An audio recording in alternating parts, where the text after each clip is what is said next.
Hello,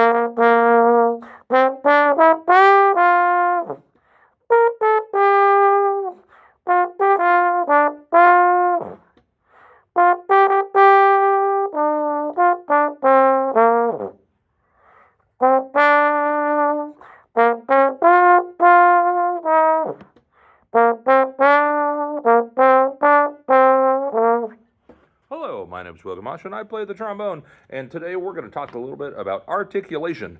Articulation on a brass instrument is simply how you attack a note with your tongue, usually.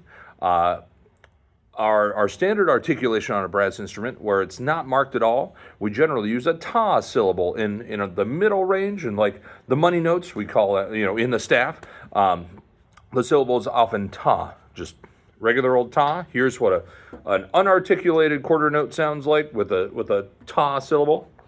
There you go. That's mostly for, orchestral music, band music, all the classical music realms. And then we also have two different syllables we use for different registers. The higher your register, the higher the pitch on your instrument, kind of the higher that your tongue has to be in your mouth. And so we often say T instead of ta to kind of help raise that tongue. And I'm using a little bit of a jazz tone because that's kind of my jam.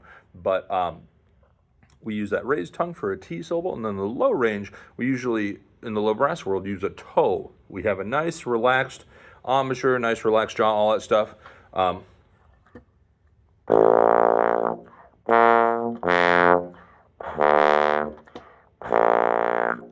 That nice low toe really gets a nice warm sound, and it makes it easier to articulate in that lower range.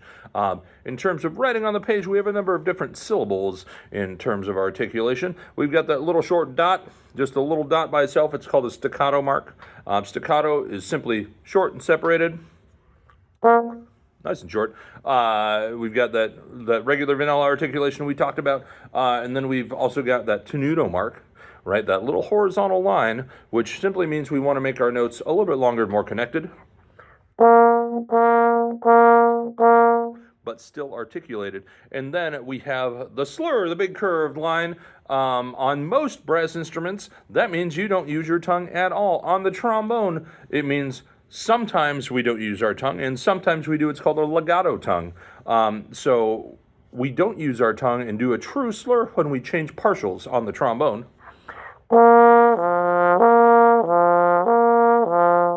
I'm not using my tongue at all. I'm simply changing my lips to change pitch. And that's a true slur. We call that a natural slur. We can do that in between slide positions too. But we can't do it on the same slide position. Then it just sounds like a gless.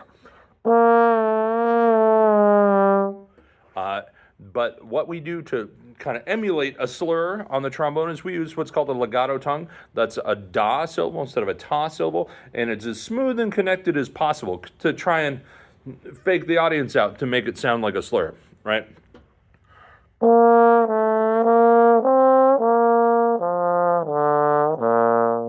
It's nice and smooth, it's nice and connected, and it sounds, hopefully, just like a slur from the rest of the ensemble. So there you go. That's a little bit about articulation. In terms of what you can practice with articulation, it is important to practice articulation. Speed is something a lot of people practice with their articulation, and what you can do is you can kind of make up your own exercise to help make your tongue nice and limber. It's a muscle. It needs to loosen up.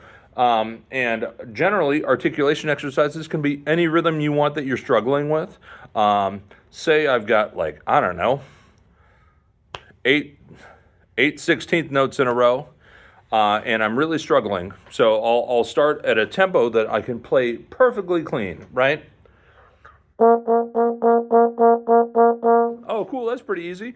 And then we take our metronome and we set it to that tempo, and we play the metronome game, and we gradually turn it up. So then I turn it up maybe, I don't know, a couple of clicks, one or two notches, or a couple of numbers if you're using a digital metronome, and do it a couple of more times.